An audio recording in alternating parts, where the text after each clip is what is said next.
ñu xam ko dem dàmplu ji ñu wala pour attale nga ne deewuma dañ may complot moo indi tey manifestation yi manifester résister parce que li yéen bu ma jàppee li ñu bañ mooy ma dem bokk ci élection yi pour projet bi nga xam ne moom lañ bëgg a développer ngeen am ci njëriñ alors au lieu ngeen wax ji fu mu jógee ngeen di seet les conséquences yi mu jur. non nekkuñ du wax liñ fi ñu jógee xam nga nit ñi waxtaan nañ ci. kon nag les causes importent plus pour moi que les conséquences de la cause, surtout que c'est l'État. dossier boo xamul État mais dossier boobu dañ ko war a attewaat encore une fois man je rappelle que le dossier Ousmane Sonko Adji Sarr lu ñu war a attewaat la. Pourquoi? Parce que tout simplement ni ñu koy tëddeeti sax jugement pour contumace bi dafa kase. non kasegul. ah si déedéet si déedéet yow yaa ko wax yow. je l'ai lu dans une décision de justice. non attends. décision ci affaire élection yi. merci lan ma ko indi. Sabassi je crois. non Sabassi. non lan ma ko indi la ko indi mooy amnistie bi ak waxtaan na. moo tax ñu dugal ko si. bien sûr. waaw mais voilà ma dama ne moo tax ma ne la. waay c'est-à-dire question d'interprétation. tey gars yi mun na wax ne man bi ñu lay jàpp c'est un autre dossier instruction lañ la jàppee. n'est-ce pas. Il ne s'est pas présenté lui, c'est pas lui qui s'est présenté, il a été arrêté. Oui. Dans le cadre d'une autre affaire qui n'a rien à voir avec l'affaire Adji Sarr. Ouais, on dit dëgg mais pourtant la justice a pris. Non, d'accord, ma ne loolu mais l'essentiel, la décision est anéantie et cette affaire doit être rejugée. Non, dama ne si cette affaire est rejugée, de mon point de vue, arrangé wul kii war a jugé. nee na moom bañu bëggatul nañu àtte. non déet waxul loolu de waxul dañu àtte affaire Adji Sarr. non pas affaire Adji Sarr. déet kii nag affaire Adji Sarr bi la wax léegi bu fekkee loolu la Adji Sarr kay moom li mu bëgg mooy nañu ko àtte la wax sax. c'est que man li ma la wax mooy ñaari dossiers yi bokkul sur les meurtres et tout ça ñaari dossier la mais dossier Adji Sarr comme daf la wax ne. ça li ko indi mooy Ousmane. loolu ko indi ma ne loolu. mi ngi si kanamu yoon da ko war a àtte. c'est dossier non même bu ñu ko àttee. maintenant écoute Fallou même bu ñu ko àttee nekk la cause. d'accord même bu ñu ko àttee xam nga lu ñu àttee. est-ce que moo ko def Adji Sarr ou defu ko Adji Sarr. oui mais kenn du àttee. est-ce que moo indi conséquences yi les conséquences sont claires sont là. li mu jur na ko ba pare. mooy instruction mooy meurtre mooy ay rey ay nit. mooy toj ay BRT mooy toj ay bus mooy lakk terre bi mooy voler les biens d'autrui. ki ma ci gën a métti mooy le garçon là que j'ai vu investir beaucoup de millions. ñu daj bi tigam bi jël fa portable yi kooku man.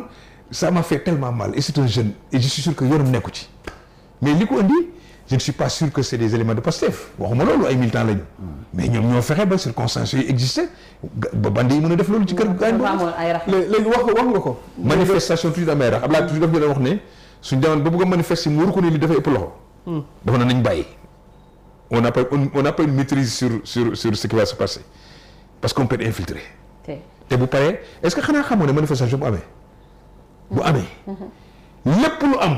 yow lañ koy këpp. crime. délit. yëpp yow lañ koy xëpp yow mi nga xam yaa nekk à l'origine de la manifestation. yaa woote. léegi dee yooyu duñ xool sax. non dama ne mënoon naa la ko lire ci code bi mu ngi ci code pénal. yaa woote alors vous êtes en train de me dire que donc. yow nga def ko appel par radio. télévision par l'écrit par l'appel à la suite d'une manifestation. loo ci def. conséquences yi mooy yow yaa nekk responsable des conséquences de ce que la manifestation a. est-ce que vous voulez me dire que.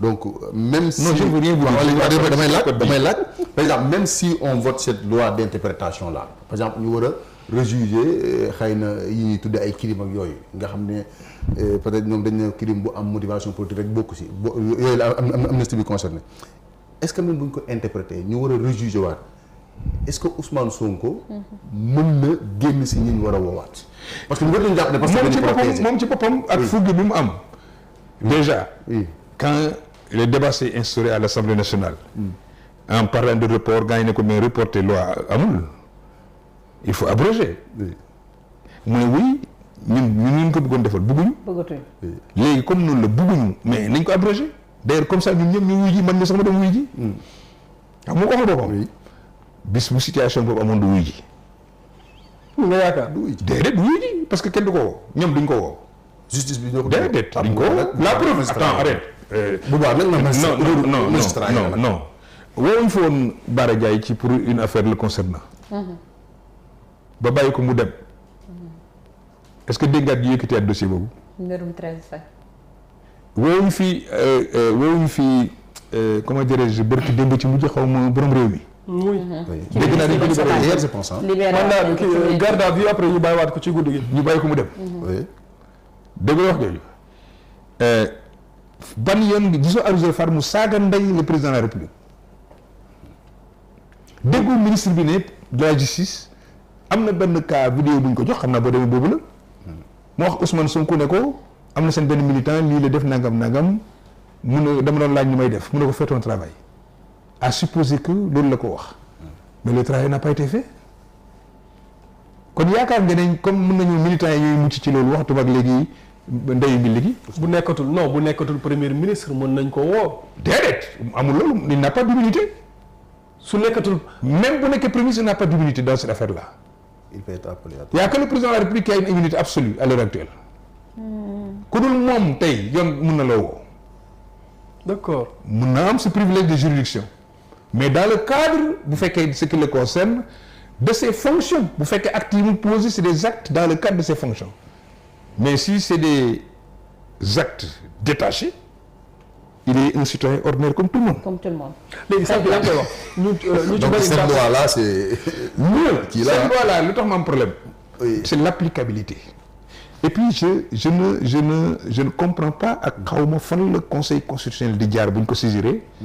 ba bàyyi loi bi mu jàll. ndax la. parce que dafay am entorse dans l'égalité des citoyens devant la loi. parce que dafa am xàjj. mooy benn. ñaareel ba dafa am principe des droits acquis. loi mën nga ko jël dafay agir pour l'avenir mais du dellu gannaaw di seet la xewoon. ñi amoon droit ci amnistie bi kenn mënul remettre en cause ces droits-là. On peut considérer quand on interprète une loi, c'est pour que quand on applique la loi ultérieurement, que nii lañ koy appliquer. Mais pas pour dire que nañ ko appliquer woon baaxul donc ñañ appliquer woon voté leen ci loolu dañuy de remettre en cause loolu amul fenn amul ci benn pays. Sinon il y aurait pas de sécurité juridique. D'accord. C'est important. Donc ñoom dañuy politique ñoom li ñu bëgg mooy comme waxoon nañ dañuy abroger dem nañ ba ci biir ñoo xam ne abrogation bi ça ne les arrange pas ça n'arrange personne encore que bu ñu abrogé woon. Ce qu'on appelle abrogation en réalité c'est une annulation Cour suprême moo koy def non conseil constitutionnel mën na ko def total yaa ngi dégg ñu naan abrogation partielle loolu député mënu ko def loolu aussi c'est le juge constitutionnel mooy jël une loi annuler une partie bàyyi une partie en disant que par exemple article bi baaxul génne naa ko ci loolu mooy abrogation partielle. ok maintenant bu fekkee ñoom dañ bëgg a abroger une loi mën nañ voter une loi contraire. En votant une loi contraire, cette loi-là, nouvelle loi, ne concerne que pour les faits ultérieurs au vote de la loi et non pour les faits antérieurs. Les lois pénales plus corsées ne rétroagissent pas, c'est un principe.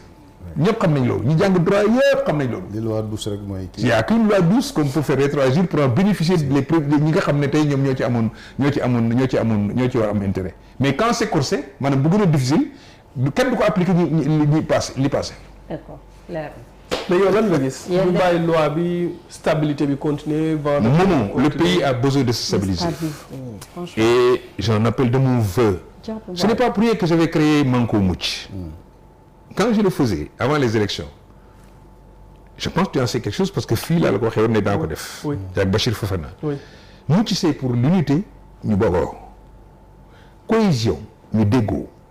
civisme kenn ku nekk ci li nga war a def pour réew mi jëm kanam nañ mën ko ngir mucc parce que xamoon naa ne dinañ yegg ci situation boo xam ne muy situation insurrectionnelle yi ñuy dund nii dama ko doon gis muy ñëw depuis 2015 maa ngi annoncé 2017 ma def tribune 2020 ma bëgg génne benn tribune au mois de décembre ñi ma ko waroon koo signer ñu yox yi y compris des éléments de l'APR le mois de mars avril bi éclaté ci la publié l'article pour waxoon ne lii mooy xew waxoon naa la ko. Alors donc fi ñu toll tey. xam nga man pourquoi je suis à l'aise man nekkuma ci parti politique man wutatuma ndomb politique man bëgguma ko ma fal man soxlaatuma dara ci politique lépp lu mu jox doomu aadama mu foog naa am naa ko bu sauf nekk président de la république te loolu yàlla koy tànn njiit wutatuma dara ci politique or dama bëgg sama réew man benn waa Pastef mënuma jàngal patriotisme man la njëkk a dàq ci administration publique ndax politique man 1989 non 91 la